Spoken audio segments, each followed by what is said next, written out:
Hello everyone, this is Wes from Resurrection Auto. I've got a Generac 5500XL generator here that lost compression, and this video is designed to show you how I repaired that for just a few dollars. And so before we get started, I want to let you know that I am a Christian, and I shot this video first and foremost so that you could get your generator up and going again, but also so you could check out to see what Christianity is all about. I'll post a link at the end of the video. And with that said, let's get started. Okay, so when I got this generator, as I mentioned, it had no compression. It was pretty easy to tell because when you pull the handle, it just was as smooth as butter. There was no feel of compression in it. So the first thing I did was to remove the valve cover. I've already got the screws out here. Remove the valve cover, and I noticed that here inside of the valve underneath, that while the spring was in place, right here, while the spring was in place, I noticed that the keepers and the plate that holds the keepers appeared to be damaged. And under further investigation, I actually noticed that the valve stem was no longer connected to the keepers. Let me show you what it looks like because I've already got that repaired. Here's what I took out of it.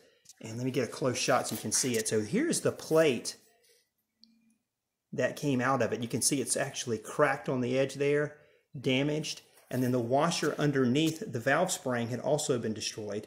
And so what had happened with this particular generator and the motor that drives it is that when that plate cracked, the valve keepers no longer were attached to the valve stem, so the valve stem just dropped and was stuck in the open position.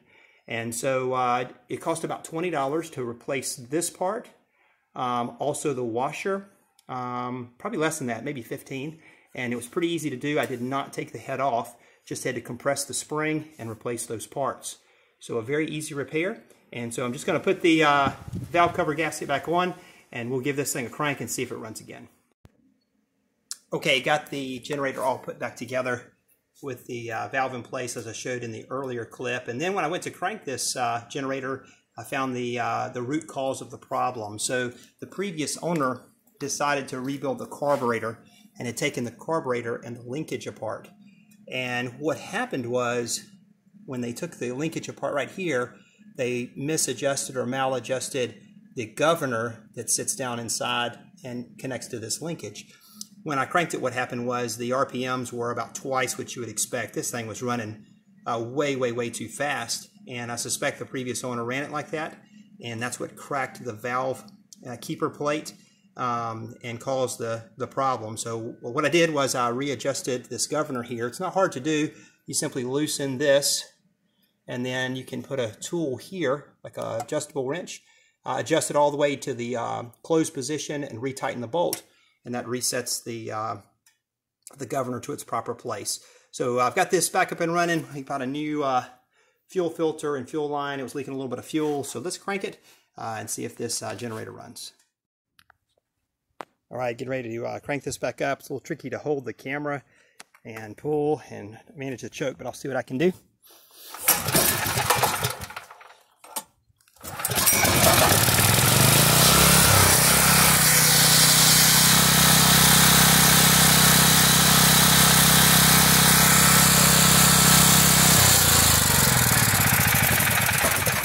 Hey, thanks for watching. Just a quick note, I am a Christian, and I shot this video so you could hopefully get some information to get your generator running, and also want to give you a chance to see what Christianity is all about. So I'm going to put a link in the top right of the corner.